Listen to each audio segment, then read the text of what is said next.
have different life path numbers based on like your birth date. Yeah. And like he likes Chinese astrology. You know, I'm a tiger, fire tiger. Oh, 1983. okay. So it's cool to hear because he's like he doesn't like to believe in the woo woo stuff and it's numbers and like that's the language of God or whatever. So it's interesting. I haven't learned enough about it to say like I subscribe to it, but Right. it's interesting. Just like any astrology, it's all interesting to me. But I truly go by the Bruce Lee philosophy where it's like absorb what is useful, discard what is not, and add to it what is uniquely your own. Yeah, I love that. Yeah, but you don't like to read. Wait, we need to introduce ourselves. Oh, you know, you know me. White Lion Podcast, episode 7 with Drew Buffer. Man himself. For sure. Drew has actually done the most titles in our event. Oh, yeah. He's like, what is she gonna say? He has done security. I think he even, I don't know if you worked the front. No, Maybe, not not the front. That's the only thing he hasn't done. He's helped fighters from not falling off the stage. Yeah. He's done the clock. He refed oh God. one event. That was enough for me. And then he quit. Man, like the reffing job, people have no idea how hard it is. Yo, Julian, Gabe, Mikey. Yeah. They do it well. Yeah. And I can't do that, so hats off to what them. is it that Julian? Julian He's like a pro. Shout outs to Julian. Julian was actually episode 6, so you're 7. Yeah. No, I'm sorry. He was episode 5, and then there was Ulysses, and then it's you. Okay. Respectful for them.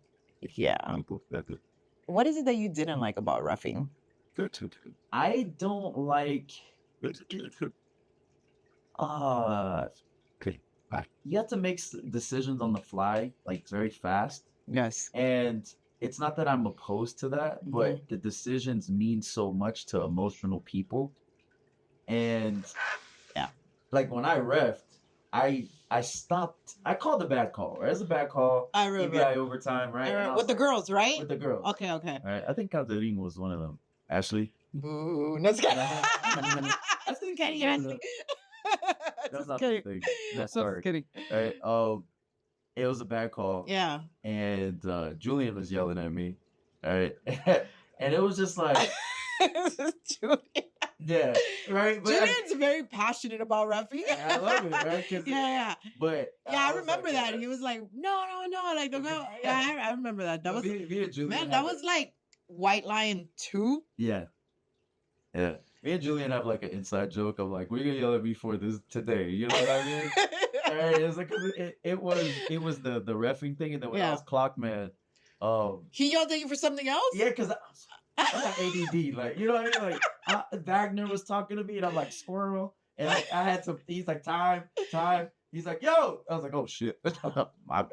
Yeah, but it's all good. Because I can respect someone that just tells you like it is, right? Yes. I called the bad call for his teammate. Yeah. He called me out on it. Yes. Fair. Yes. Right. The whole ref thing, like I'm not doing the clock man thing. I wasn't doing my job. Like I wasn't paying attention like I should have been. Right. Yeah.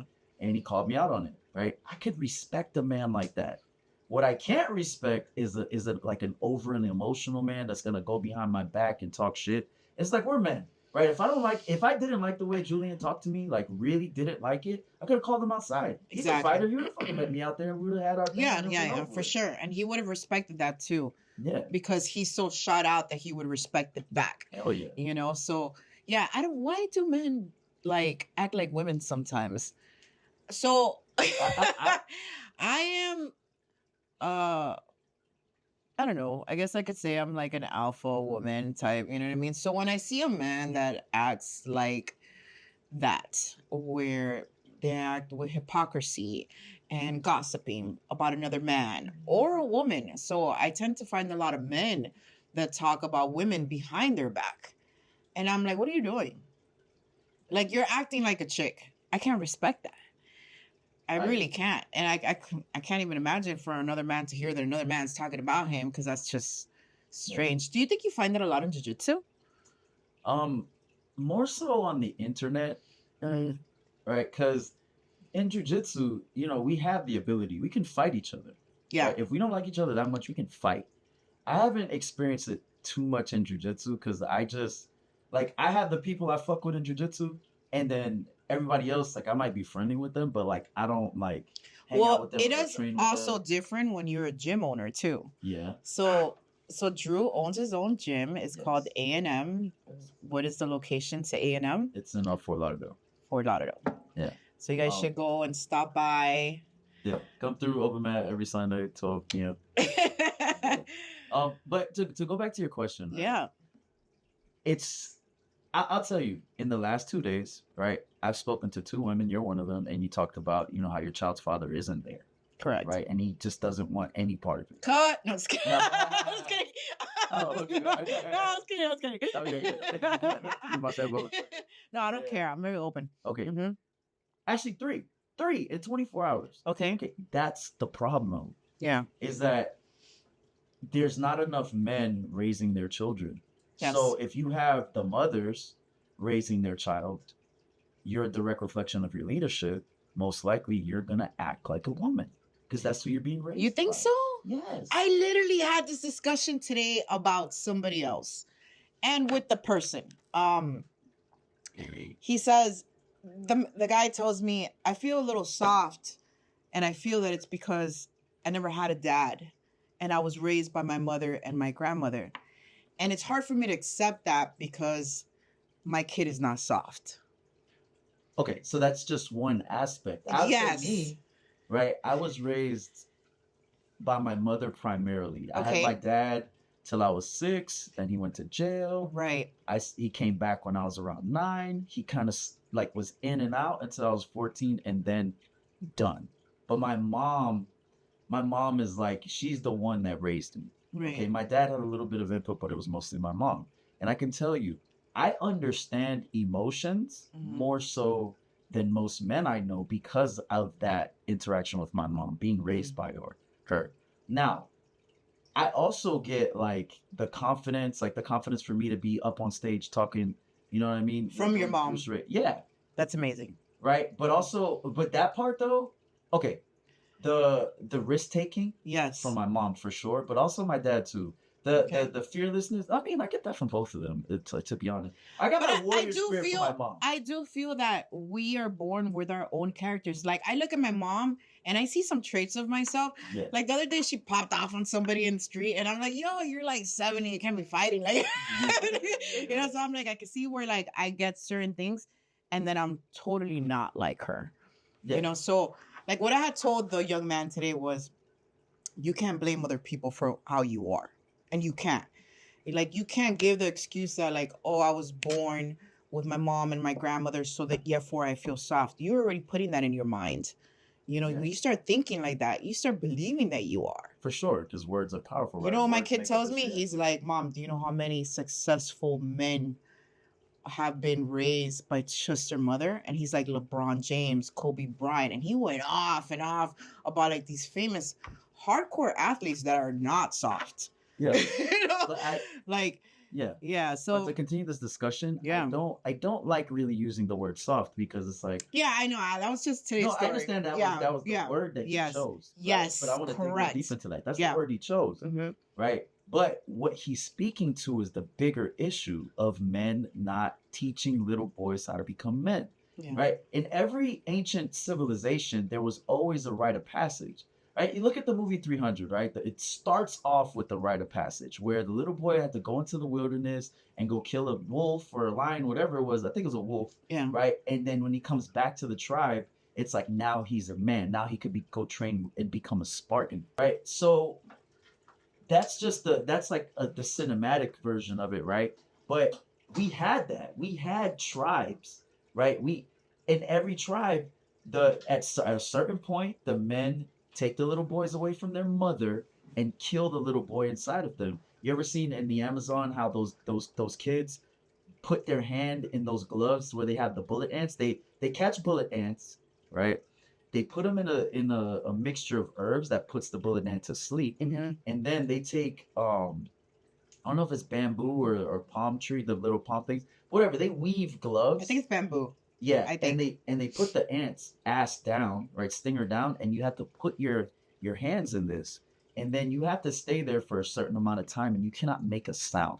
We're talking about the hardest sting, the most painful sting in all of the insect kingdom, right? And you have to sit there getting stung multiple times and not scream or say a word. You have to take it, and then once you take it off, that shit's lasting for 24 hours. And you just have to sit with it.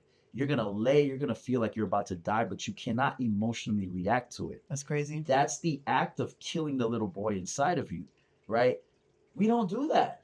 Me, I went through a pseudo initiation, right? I didn't learn how to become a man. I learned how to become a Marine. Right. Thank God it's something that it was good, but my father never showed me how to be a man. Right. My grandfather never showed me how to be a man. Mm. As a matter of fact, those two, I love them because my grandfather, in his mind, he was like, hey, I need to get my children to the United States, right? Because my Right. family are from a little island in Nicaragua, right? And just so y'all know, right, I'm not Mhm. Hispanic. My last name is Cuthbert. We are from the Caribbean coast of Nicaragua. We speak English. We have last names like Hudson, Just so Downs, you know. right? Because I grew up confused. Right? Yes. I Yeah. grew up so confused because Yeah. my uncle was a Rasta. My family sounds like a bunch of Jamaicans. But here we are when I started learning about like who I was, Right. right? It's like we're come from a Spanish country. It's like, okay, well, why wasn't I taught Spanish? Right. Later on, I found out it's because my dad didn't even know Spanish until he got locked up, right? Okay. Because we come from this place that they don't speak Spanish, Yeah. right? There's like a whole history. We'll get into that.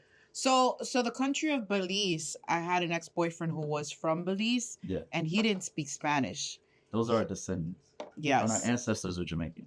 Correct. And then you would think that they would because it's Mexico, Guatemala, Belize. Yeah. Like it's all Hispanic. So there are little areas and islands where Yeah, the Yeah. whole Caribbean coast of Nicaragua, and there's some of Panama, and then there's some of Honduras too. It's Mhm. like we all speak English. We all speak a form of English that sounds like Pato that the Jamaicans speak, right? Is because like during the slave trade, ships crashed. Yeah. Those Africans would swim to the shore. You know, they have their little giant orgies, and now I mean, they have people that look like me, right? And they speak English. We were governed by the British. We were So never do you conquered by the consider Spanish. yourself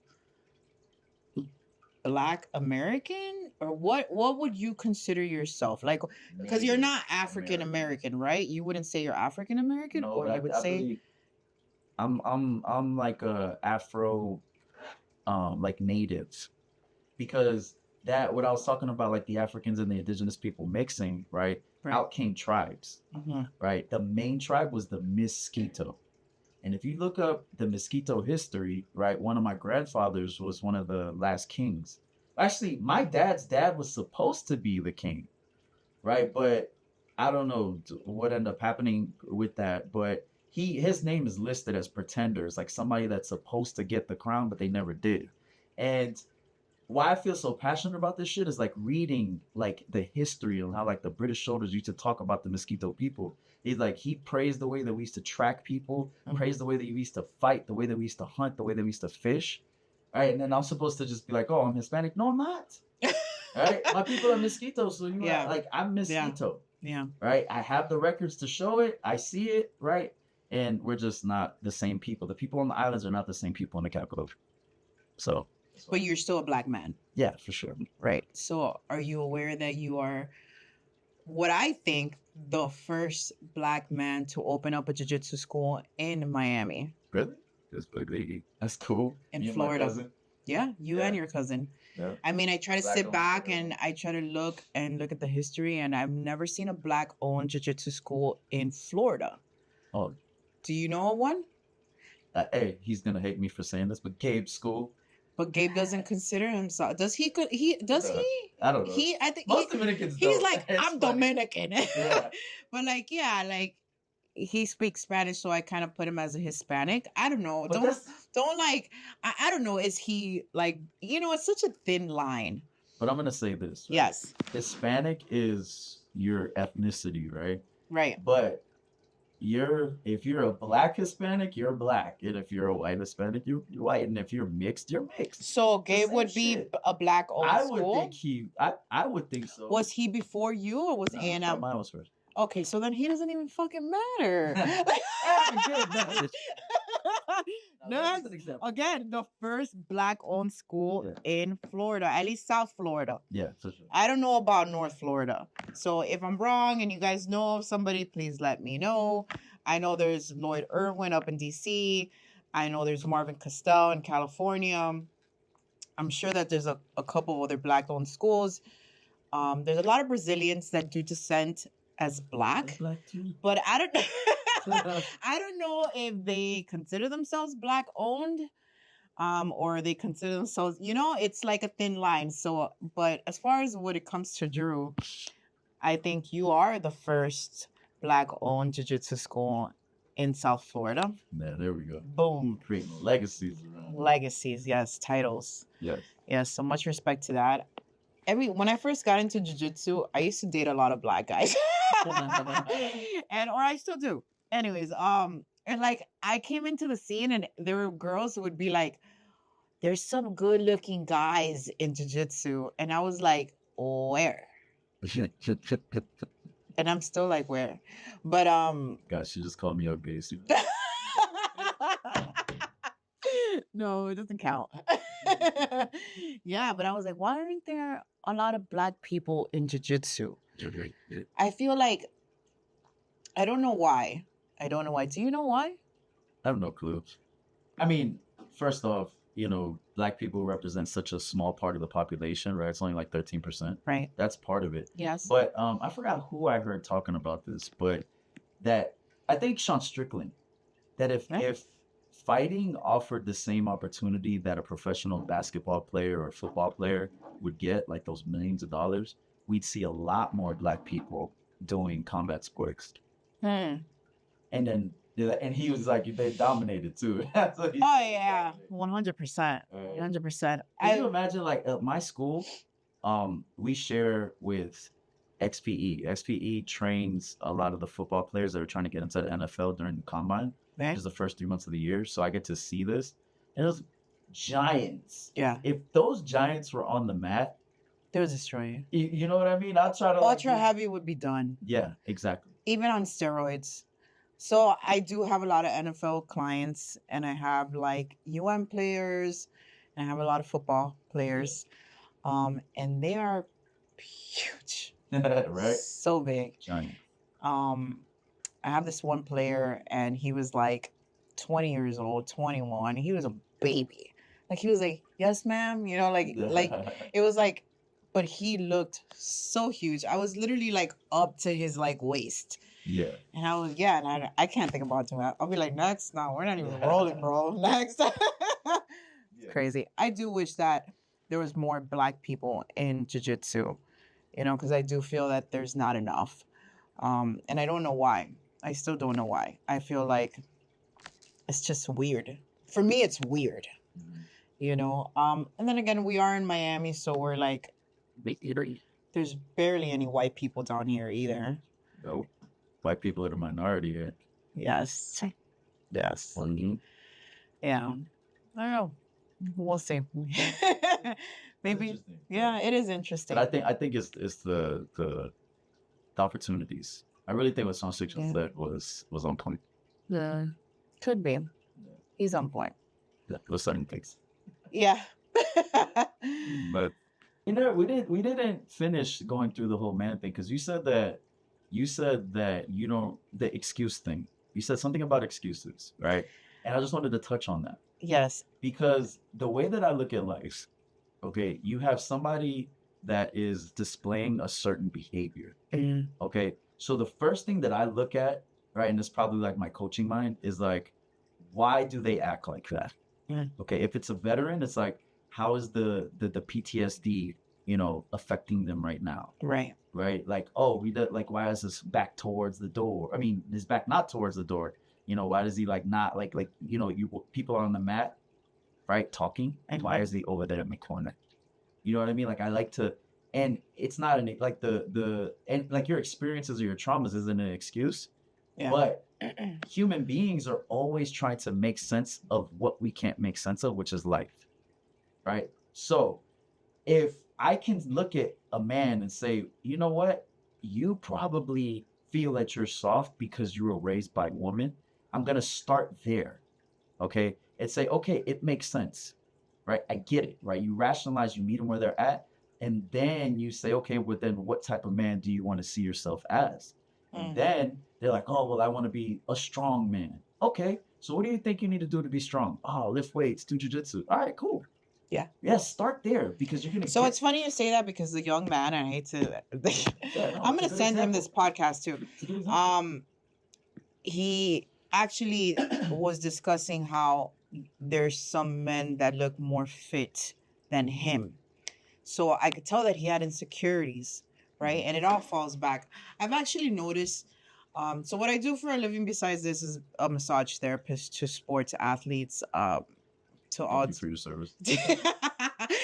So I see a lot of men that come into my office, and I could tell that they are insecure of how they look, right? So I have heard like, oh, well, you massage all these UFC fighters and you massage all these MMA fighters that look like Richard Mayo's, like freaking Ken from like Ken and Barbie. You know what I'm saying? Like I'm like he's a kid to me, you know, but like to like when he takes off his shirt, for example, he's just very gifted, but that kid works out all day long, all day long. And his diet is clean. He looks like he's fight ready every day.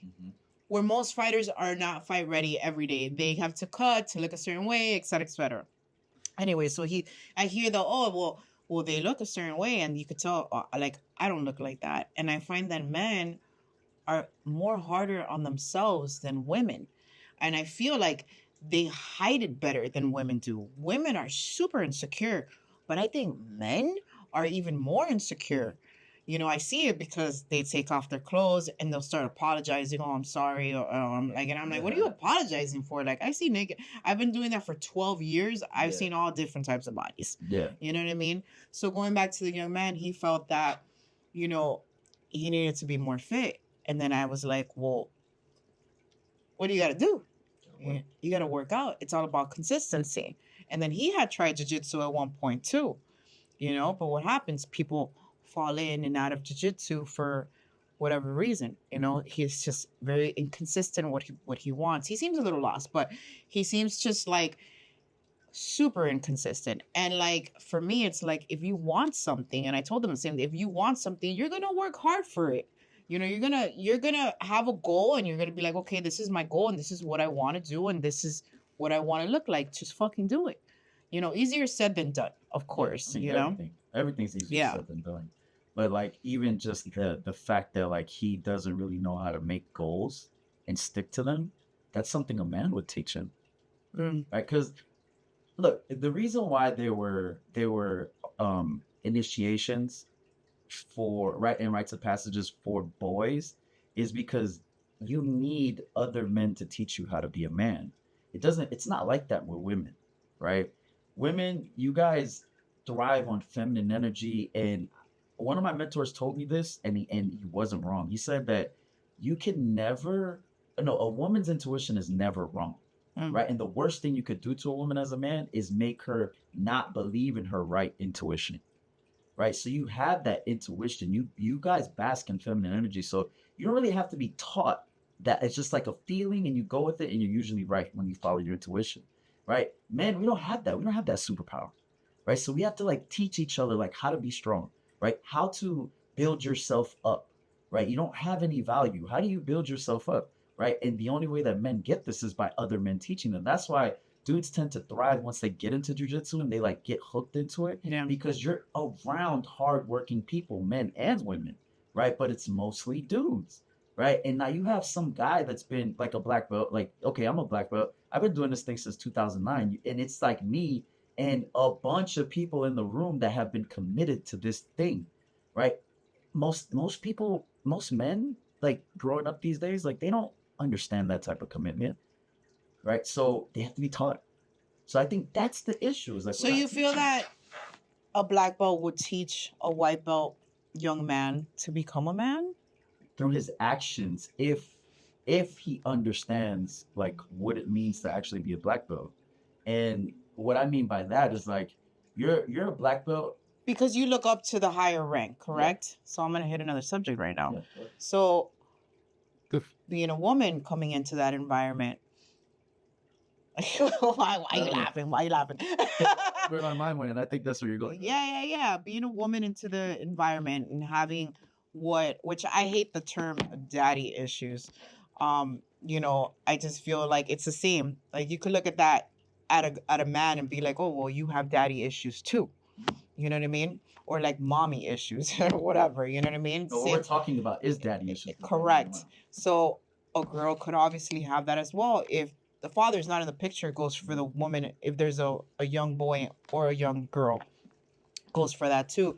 And then they come into this environment to learn self-defense, and then here comes a black belt, right? So, you know, they tend to sometimes look up to that black belt. And sometimes, and it's happened where some black belts, and not all of them, of course, have taken that to their advantage and have groomed women in jiu-jitsu, which is why I'm hitting the subject. It's perfect. It just flowed right into it. Go. First of all, it's fucking disgusting. As a woman in jiu-jitsu, I've been doing jiu-jitsu for 8 years. I've never looked at any one of my coaches in that manner. My first coach was Enrico Coco. Never saw him. Never did he ever portray anything like that. I would be scared. Like, and he was younger than me. Yeah, he's like younger than me, and he was always so strict, man. And I think because he came from a Taekwondo background, his dad was a Taekwondo. His family was like, they were really. His dad was. Oh, you know his dad? No. I'm just saying, like. Oh yes. As a father, you're describing a great man. Enrico is amazing. And now moving forward, my coach is Daniel Valverde, and he's strict as hell. Like it's like sensei this, sensei that, and it's like very old school Brazilian tradition, right? Never ever have I ever looked at him in that manner, or has he ever, done anything or whatever. And it saddens me that there's women that come into jiu-jitsu and they fall into the wrong school, and here comes some guy with ego problems and just completely takes advantage of that. I wanted to ask you what your definition of grooming is. So the way that I look at grooming is like if I teach a kids class, right, to a girl that's like 12 or 14 or however, Yes. she becomes an adult. I start dating her a couple months after she turned 18. Miraculously, we're in love. Mm-hmm. I groomed her. Correct. Okay, if I did that. Mm-hmm. Okay, I've never groomed anybody. No, Somebody tries to take this and Never. cut it up. But what I'm saying is like, if I did that, I consider that grooming. Okay. I also look at it like, okay, so we're talking about the coach-student relationships, right? If you have a new white belt that comes in your academy, one thing that I think that a lot of people are not aware of is just how much that status of black belt, how much weight that holds. So I'll give you an example. When I started in like 2021, when I started making a whole bunch of reels and videos, I got so much attention by the baddest white belt females. I can show you some like profiles and you'd be like, what the fuck? Like hot 10s in my DMs, right? Like, oh my God, can you show me leg locks? Oh my God. I live on this side of the world and you're so this and that. Like it was like mind boggling to me. Yeah. Right. But what I understand about like male and female dynamics, it's that they're attracted to the status. Yes. Right? Yes. They're attracted to the status. Yeah. And I don't even think like you have to have daddy issues to have that. It's just like, the woman biology, right? You're looking for the best of the best male to have a baby with. Because our first thing is survival, our second thing is procreation. Right? So when you think about the procreation side, you want the biggest, baddest males. Like that's going to care, like that's going to be able to give you the best genes for your child. Yeah. So in that aspect, a white belt, like a young white belt coming into the school, of course they're going to look up to the black belt. Now, it's up to the black belt to have discipline. Correct. Right? If he Now when you say black belt, are you talking about a member of the school? Because I think More there's so a the difference. coach. I think there's a difference when you're the owner of the school and the head instructor, Yeah. versus a black belt that's just a member of the school, maybe having a relationship with a girl his age in the school, for example. Okay. Like, I do think that there is a difference. Yes, is that still grooming? 100%. It might fall under that umbrella, maybe. Um, but as a school owner, I think it's where it gets more touchy. Yeah, because you ever heard what David Goggins says when he says like to be uncommon amongst uncommon men, Mhm. right? So it's not common for somebody to train jujitsu. Okay, you can get a black belt in the school and be a student forever, right? Now you own the school. You're the leader, so right. So you're a leader that's amongst uncommon men. So you're the uncommon amongst uncommon men, because it takes a lot to be a leader, Yeah. right? Not everybody's built for this shit, Yeah. right? At all. 100%. You have to Yeah. give so much of yourself, Yeah. right, in order to be a leader. So in that aspect, now your status is on Super Saiyan. Like that shit is even more, right? So when it comes to like you say, like grooming, Yeah. I want to look up the definition of grooming. Let's go. Where is it? You got it? Yeah, you got it. Oh, I'm recording. Oh, yeah, well, let me look it up. The practice of preparing or training someone for a particular purpose or activity. Right. Okay. Mhm. That's good to make it. My perspective on grooming itself, I look at that between underage and people that are over 18, right? Right. That's how I look at it. Where grooming does not have an age. Sometimes when I've had this discussion, obviously, because there are people who are dating their students, or, pedophilia has happened in our community. And when I look up the word grooming, it is not defined as an age. Like, I think my thing with the whole grooming thing is, especially if you're a gym owner, Mhm. like, you're the head of the snake, right? Yeah. Like, everybody looks up to you. You're supposed to lead by, you're a business owner. You're supposed, like, what are you doing? Yeah. Having a romantic relationship, whether they're underage or not. You should not be dating your white belts. Like, you shouldn't. You shouldn't really be dating anybody. So somebody told me, well, let's say they're the same age, right? And they meet at the gym and they like each other. Well, how do you solve that? Very easy, people. One of you got to go. You really want to pursue that? It's rather she goes or you go, and you build a relationship outside of the gym. You're not going to be a business owner or a black belt or an instructor fucking your students, and everybody's going to know about it because everybody talks, and then everybody's talking about it. It's just, No. that's not what you do, And I would say what you're talking about, because I like to categorize it in my head. Yeah. Right. Being predatory. Yeah. Right. An abuse of power. Right. So when you say like grooming has no age and being predatory has no age either. Right. So we're on the same page. Mm-hmm. Okay. Being predatory is wrong. Okay. Because if you know the power that you have, right, and you're constantly like dating your white belts, then it becomes predatory. Yeah. Right? You're abusing your power. You're being manipulative. Yeah. You're using your power of influence for some dark shit. And that is completely unacceptable. Okay? It's just like, I'm trying to calculate my words to not offend anybody, or to, I'm like, But Amy, that's do not I how you hold? are. I know. Or I would say just be you, because that's like, I love you because I respect that shit. Yeah. I love when we're like in the white line, like in the back, and you're just And like, I'm just hey, take talking that shit over there. Oh, you People saw are that? talking shit like Fucking dumbass. So that's the Amy we know and love. Yeah, I so know. you need to just be that, Yeah. right? Yeah. Because plus controversy, gets you a little bit more views. True. So, Yeah. yeah, being predatory is unacceptable. Cannot do that. But okay, most It's such a big umbrella, like, obviously, going back to this to the Marcel case that went so viral, with his student Savannah. I don't even know. I don't know him, so I don't even know if I could. I'm sure I could say their names because it's a public record. Yeah. You know, for me that was so fucked up.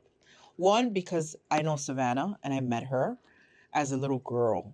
So when I met Savannah, she had to have been like 7, 8, just a baby, a baby. And I remember I met her at a competition, and her father wanted, her to be sponsored by White Lion because I was sponsoring Oh. fighters back then, Mhm. and they were so far. Like I met her, we crossed paths, Yeah. So I always saw her as a little girl. So obviously they're from up north. I'm in Miami. Didn't really hear much till when this incident happened. I was like, all I could picture was that little girl in my head. Mhm. I can't picture the 14, 15-year-old Savannah. Like, Mm. so for me, it's like I have 3 nieces. One's 19, 18, and 17. Um, and I was with them in Thanksgiving, and I still look at them like they're freaking 4 and 5. Yeah. Like I don't ever see them as like adults, and I think that like you're always gonna see children in that manner. Mhm. Because you're like, man, I've seen you since you're a little kid. Look at you all grown up. Like you hear it. Like you've seen them. Like, so for me, it's disgusting. Somebody who has met a child that young, and then you're able to have sex with that child just because they grew up. Like, how do you not see them as you're fucked up in the head? Like you're fucking sick and you're disgusting. First of all, like you should be in jail. Fucking death penalty 100%. Like you literally preyed on a child, Mhm. and as a parent, which Drew is also a parent, Bro. you take your child to jujitsu. I did. Like, I take my child to jujitsu so he can have confidence, he can know how to fight, he can learn jujitsu, he can have a team, he could know everything that the positive things of jujitsu. I can't even imagine that you end up trusting the school owner and then this is what's happening. You know what I mean? And like for me, it's a sad story, that even happened. And So yeah. I want to make my position clear. Yes. Okay. Somebody that does that, right? You should be put under the jail and burnt alive. Yeah. Okay. Absolutely zero tolerance for pedophilia. Yeah. Zero tolerance. Okay. Yeah. My question though, right, for all of these cases is where the fuck were their fathers? Right. Because as a father, my primary responsibility is to protect you when you cannot protect yourself. Mm-hmm. So in your formative years, it's my job to make sure that Khalil is protected. Yeah. Okay. If I I understand, like you want to bring him, like you bring your child to a jujitsu school, you think martial arts, you think respect, you think discipline and all of this, Correct. right? But there was one thing that I read, about the girl in Texas, I think, right? Because she was fights. Well, she was. I don't remember the details of the story, Okay. right? But one thing that just it screams at me in all of these fucking cases is like, where was the dad? Why are you letting your teenage daughter go with a grown man to a tournament? Yeah. I don't give a fuck how Never. much you trust him. And not only that, but like I wouldn't even let my son do it. I'm Thank sorry. you. And Thank he's you. a boy. First of all, like sleeping over people's houses, it's no. I won't even allow it's that a no for me as a. Unless You it's know, my brother. a lot of people talk about girls being raped, but a lot of little boys don't come forward who have been raped Or molested. or molested.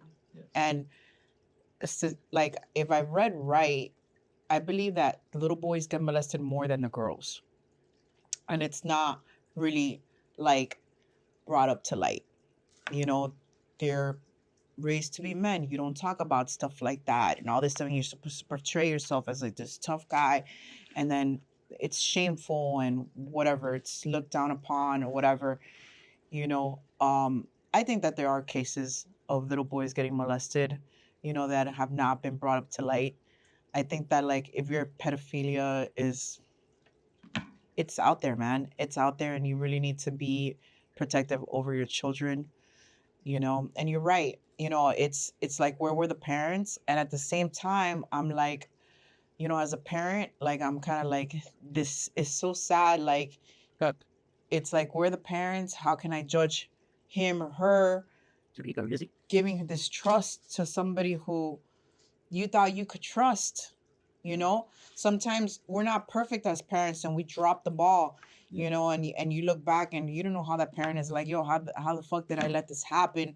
Like, I trusted this motherfucker, and this motherfucker completely was grooming my daughter or my son or whatever the case may be, and it's like, and it's like they beat themselves up about it because they never saw it, you know because you let your guard down. because you let your guard down because you trust. And it's like, yeah, where was the dad? Where was the mother? Like, how do you let this happen? Right. And then it's like, at the same time, it's like, damn, like, I'm a parent. It's hard to, like, judge other people because I'm not perfect. Like, he trusted him at one point. He thought that he could let his daughter go with that person, or be picked up from school, or hang out all day at the gym, or whatever it was, Especially if they're like a close friend. Yes. And that can happen, and that fucking sucks. Yeah. Most of the time is a close friend. Yeah, because you're never gonna let somebody that you don't know that's not close. You're not gonna let them so close to your child. Yeah. Did you ever see? There was this guy who was a pedophile. He was like this old man. I forgot where it came up, but I gotta look up. It's like a Netflix documentary or something, and they had asked him. It went viral. Like, what is it that you look for when you? Oh yeah. You know who I'm talking about? That old man, and he literally said, when the family is not there, when the father is not there. He said, when there's a strong dad, I don't fuck with that kid. Yes.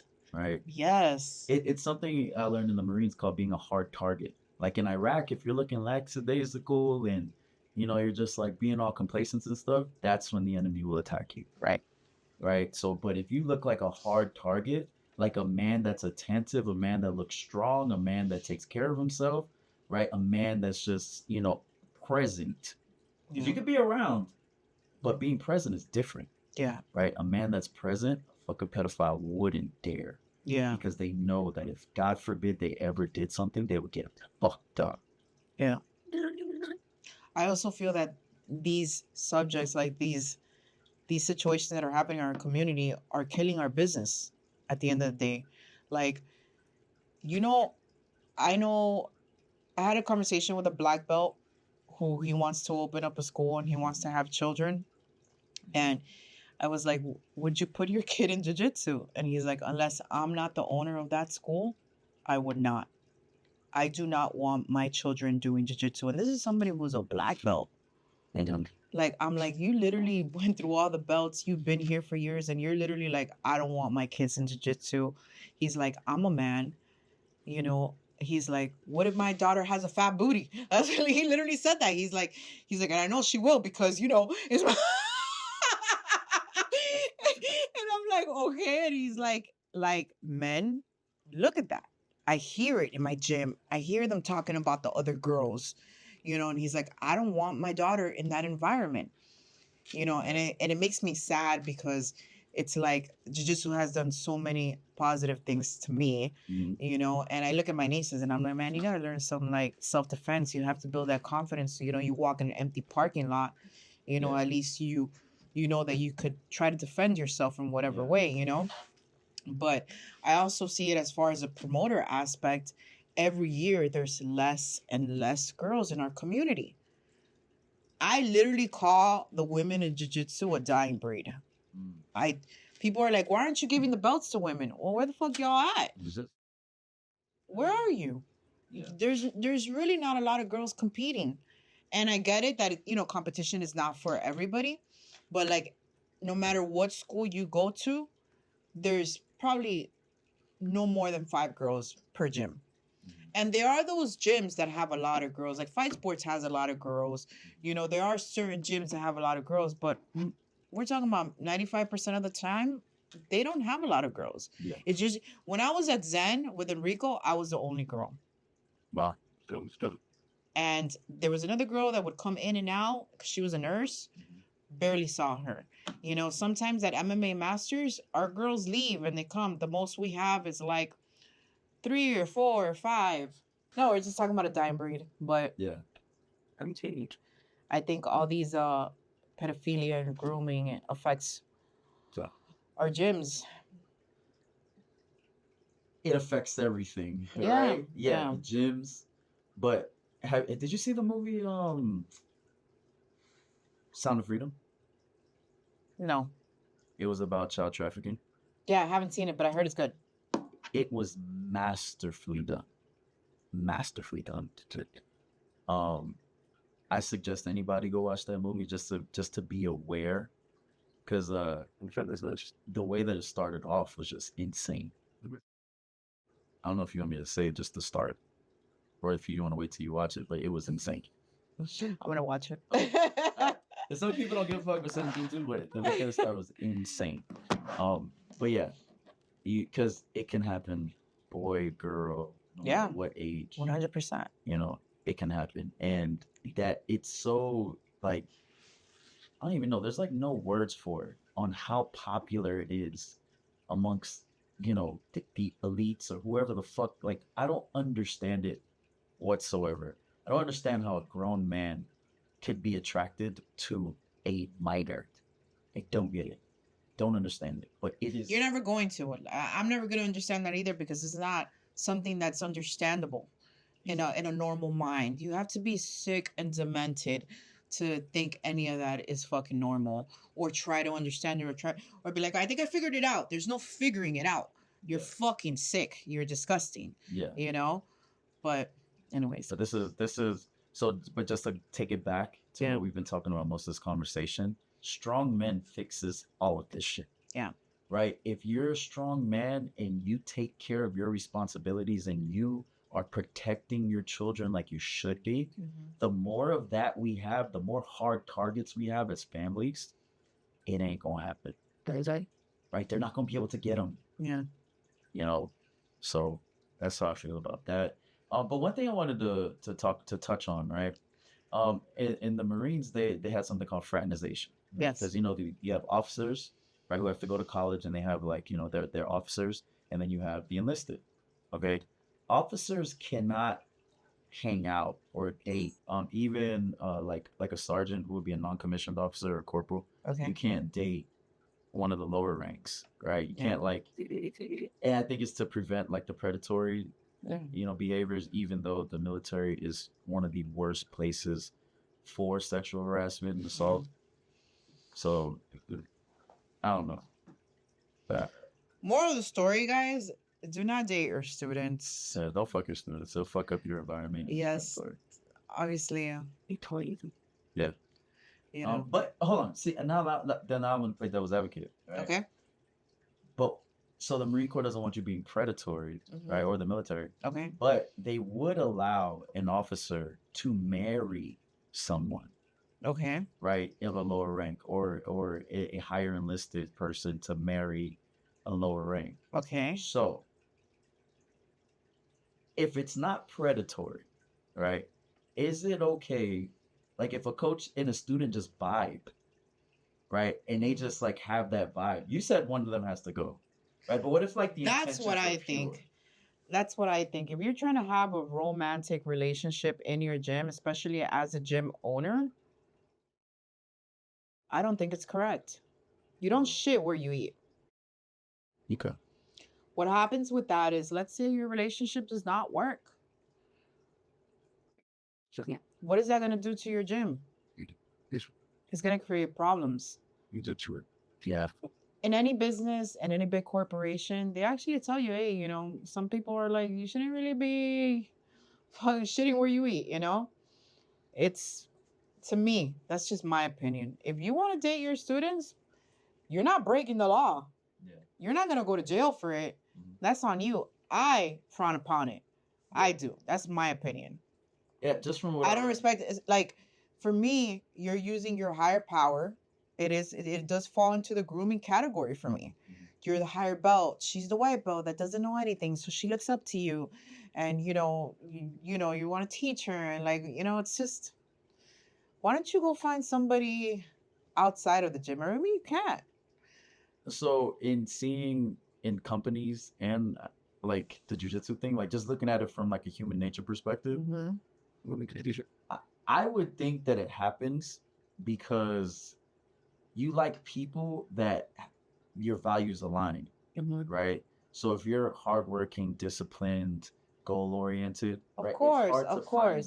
that. Look, I see it with MMA fighters too. Some MMA Yeah. fighters date other MMA fighters, right? But they're not the instructors of the gym. Okay, They're not now, the now I own- understand exactly. They're what not you're the saying. owners of Okay, the okay, gym. the owners. Yeah. The owners were the issues. So you don't mind Yes. if a black belt in the school would date a lower belt.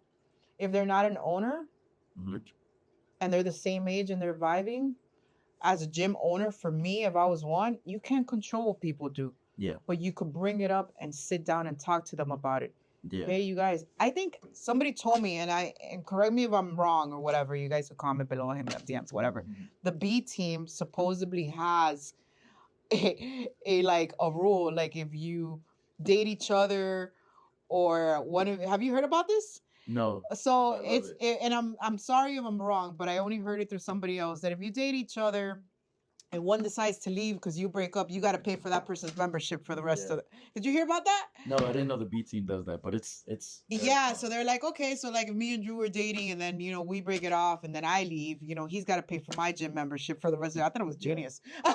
Is it That's enough great. consolidation? Yeah, yeah, something like that. You know what I mean? Yeah. I just feel like as a gym owner and as a higher black belt, and if you're like the head coach, you should not be dating your white belts.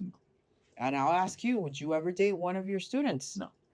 If you weren't the gym owner and you met a white belt, would you date one of your students? Depends. Okay, let's see. If I was a black belt in the gym, Yeah, it just depends. chilling.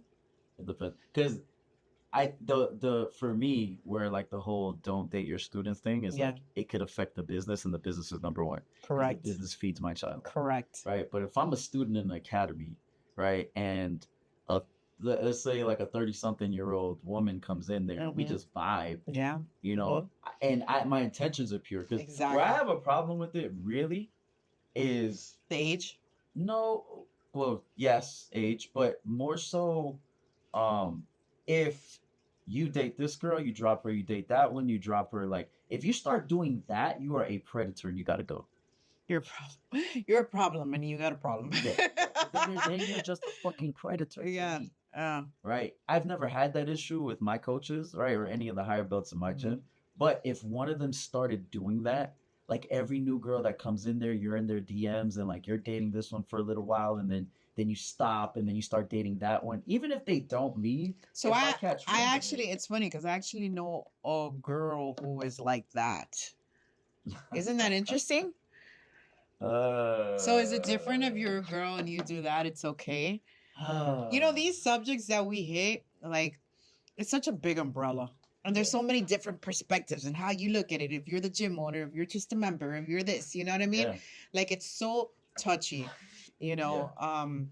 But I love controversial subjects because you can Yeah. pick them apart Yeah. and we can have a conversation, Correct. right? That's what people need to do these days instead of just staying so like religious about all their ideas. It's like we can sit at a table, Yeah. right, and just speak about them, Yeah. right, and either we find a common ground or agree to disagree, but at least there was a damn conversation, Correct. right? It's just like the stuff that is happening in Palestine right now, Yeah. right? You have people that will never get up and fight anybody, that are scared to death to leave their house sometimes. Yeah. You have them calling for war in Palestine. Are you fucking kidding me? The only people who, to me, have the right to call for war is somebody who's experienced it.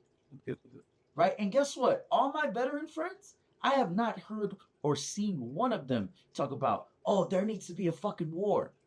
No, all of them that I know, that I've seen, you know what they say? We need to try for peace first. Yeah.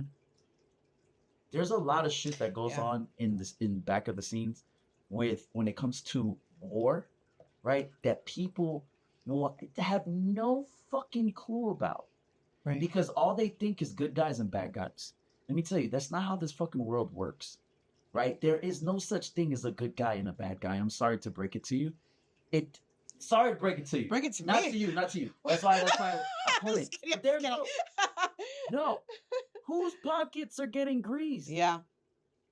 And this is coming from somebody. I went to war when I was 19 and I started realizing all of this shit. It's tough. Right? 19? 19. You're a baby. And let me tell you, one thing about there, do not trust the fucking media. Yeah. I was Oh my God, they're so horrible. terrible. Yeah. This is what brought it to my attention. So we were in Iraq, right? And we went to Baghdad. Did a convoy to Baghdad. Mind you, we said we were not going to talk But about this is important. This part, yeah. Because I usually get on podcasts and talk about military experience all the time. But that was just a small portion of my life, but it Yes. leads to for this conversation. Okay. Right? I was in Baghdad, and we left Camp Fallujah and we drove to Baghdad. Right? It was like an hour, I think. And we drove through the city, and there's like these big swords in the middle of Baghdad somewhere. Like they're giant. They like cross. Right. And people love taking pictures over there. Right. Mhm. So we go there, we take our pictures, and then we end up going to Camp Victory, whereas it's the green zone, the safe zone. So we're in the chow hall and we're eating. All right. And I'm just looking at the news. All right. Because they had the news on, like CNN or whatever. And they were like, this just in. Multiple car bombs go off in the city of Baghdad, and there's chaos. And they're like showing things like blown up and all that. And I'm like, we just went through Baghdad. I didn't hear nothing. I didn't hear no bombs go off. I didn't hear any firefight. I didn't hear any sirens. I didn't hear any chaos. And I was like, the news is 100% bullshit. all the time. All the time. You can't believe anything. So yeah. So most war veterans that I know, Yeah. our first thought is war Peace. sucks. Yeah. We need to figure out how to get peace. Because there's no winners in the fucking war. There's only people that are getting their pockets greased. Hmm. So, yeah. What is your favorite part about being a host? I love to see the different competitors. Like, I really loved last time because you got to see the white belt. And you get to see, like, that fire and, like, you know, there were some Marines there, you know what I mean? Mhm. And just seeing, like, that fire and, like, people... you know, putting all their hard work, Yes. right, on the stage, Yeah. you know, being courageous enough to perform on the stage. Because, look, competition is scary because of what you think other people think, right? If you win, you feel like you're on top of the world. But when you lose, you Yeah. think that you're the biggest piece of shit, I know. right? We've all been there, right? And Yeah. really, I think the best thing a competitor could do is have a short memory, regardless of win or loss. Yes. Like we gonna go back to the training room Monday, Absolutely. right? And just have that mentality, and it'll take you far, right? So seeing the competitors, and then I love when like people come up to me and they're like, "Hey, Drew, put some sauce on my name," right? They do that? Yeah. Especially my boys, they're like, "Hey, Drew, you better do me right." And I love it. I didn't even know that. Yeah, so I got That's to funny. harness my inner Drew Buffer. You know what I Okay. mean? Try to put some sauce on the name. Like I love that. Yeah. You know? Well, you're a big part of our event. You know, I Honored to be so. Yeah, you are. I feel like we try to find the right. Like I'm like, okay, it wasn't the clock. It wasn't the right. And I'm like, once you did the hosting, even Yeah. like Danny was like, I think Drews is way better than me. You know, and Danny ended up loving the back. Yeah. He loved interacting more with the fighters than me, and he loves what he does, which he's great at it since he, you know, obviously was a UFC fighter. And then you are just perfect on stage. I was like, oh, this worked out great. Yeah. You know, but you're so good at it. You know, so sometimes I'm like, I don't know how Drew is gonna do it with these last names. Yeah. Those, like who's Gabe's? There's a girl on his team. I think her last name is Claudia? Yeah. Claudia. Gariaku, I think. I was stumbling over that name. I never say her last name. I'm like Oh. Claudia G. And Shy, oh my God. We were talking. Right. She's got like 4 last names, girl. You gotta cut one of those last names out. Come on now.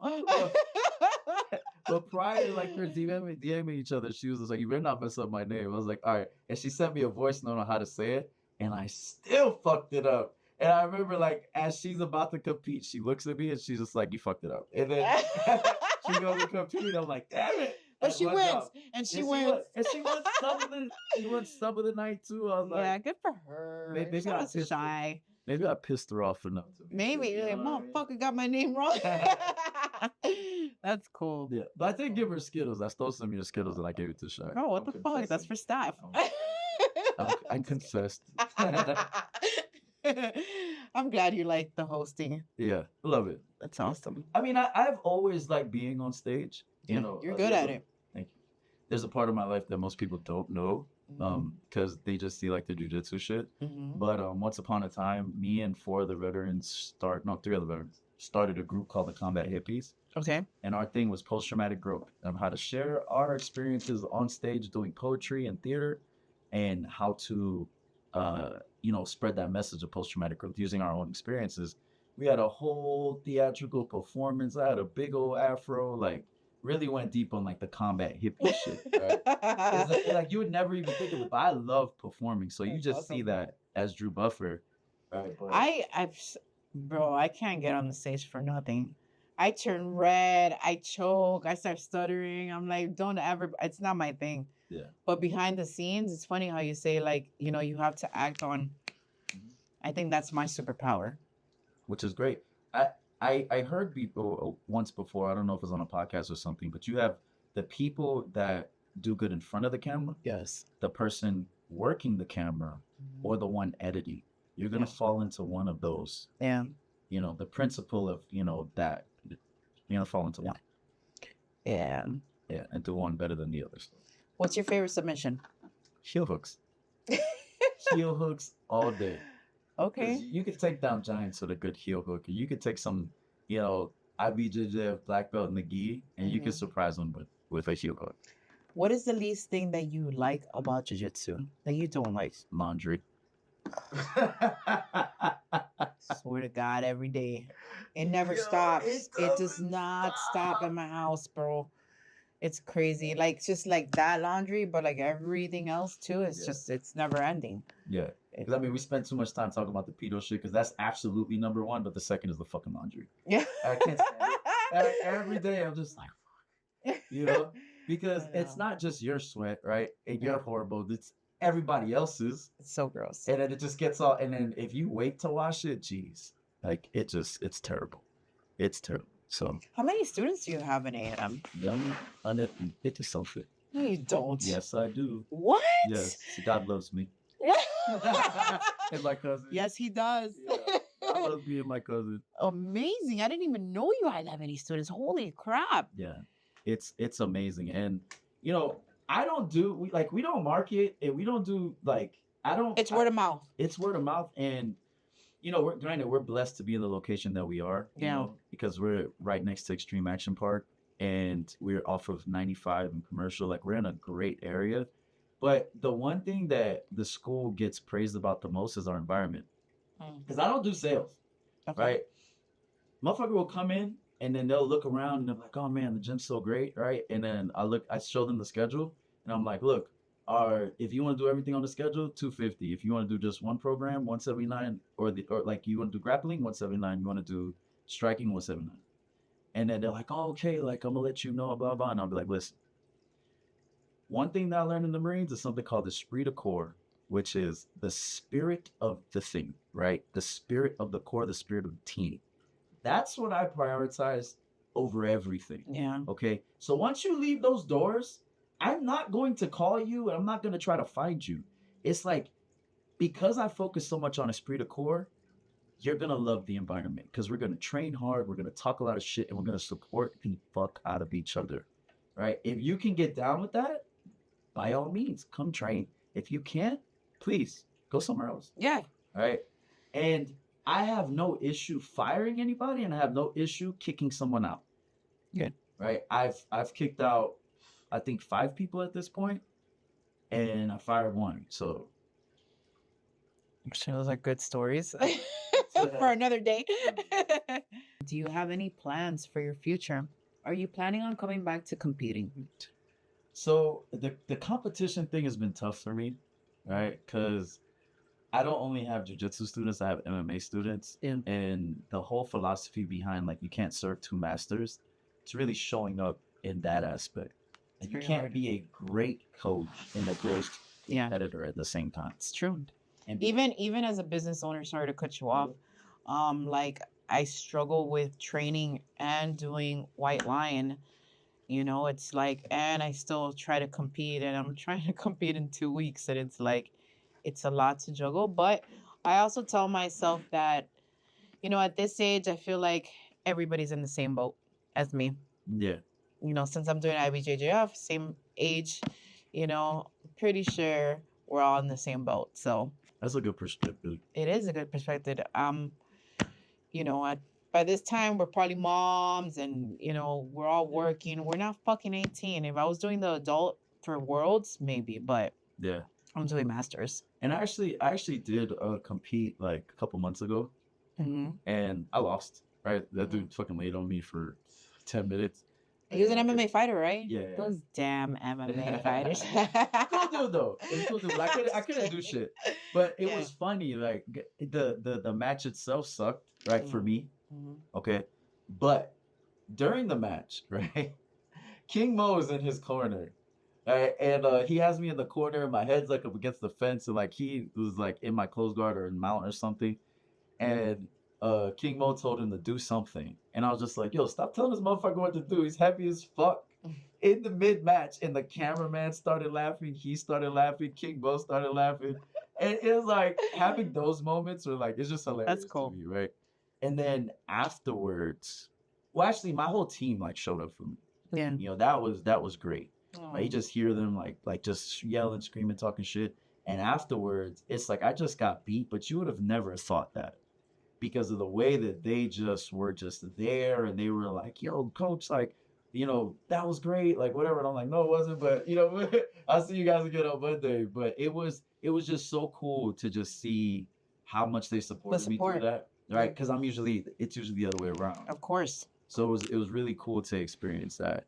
Oh, And, that's great. Like I wanted to do white line, and then I fucking started to I hurt my right knee, and that's the good one. And I was just like, fuck, like I'm not gonna training at the tempo that I was training, I wasn't gonna be able to keep that shit up. It's very hard. Which is why I pulled out early. Injuries are. Yeah. But I have to, right? I can't just not compete. Okay, so the return. The return. I have to, because to answer my question, he's coming back, guys. Yeah. Maybe on our stage. Yeah, Maybe. I need to. Maybe. I need to. There's one thing I learned in doing that match is that like I went in there and I'm like, okay, he's a wrestler, so I'm going to shoot. As soon as we start, I'm gonna do the Jordan Burroughs, that pump shoot. He's like, I'm gonna do that. He's gonna start trying to sprawl, and I'm gonna get up under him. I'm gonna heel hook him. Like that was just the script. That was in the my plan. head. That was the plan. Yeah. And then I did it. I did the feint, and I shot in. And if I would have kept going, I would have took him down. You didn't drive. I didn't, because my thing was like, he's gonna sprawl really fast, and I'm gonna get up under him. And then I just did it when I shouldn't have. So it was like an important lesson for me. Like, you can't script it out. Like, you have to get into your flow and do all that shit that I tell my students to do. Yeah. But even I myself got away from it. So there's certain aspects of competition that I can't get so far removed from, that I need to compete, right, every so often, so I can gather those lessons and become and continue to be the best coach, because that's all I fucking want to do. I want to be the best dad. I want to be the best coach. For sure. And best businessman, because How do you juggle everything? I don't know. Everything has its time, right? Yeah. When I'm in daddy mode, when my kids follow me around the gym or follow me around the house, trying to fight me, like, I'm in daddy mode. Right? Yeah. And me and my kid have such a great relationship. The other day, he jumped on my back, right? He's trying to choke me, and he's like, "Daddy, put on Dragon Ball now." I was like, "Who the fuck you talking to?" And he's like, "I want to see Goku with the tail." I was just like, yeah, I ruffle him a little bit. And of course, I put it on.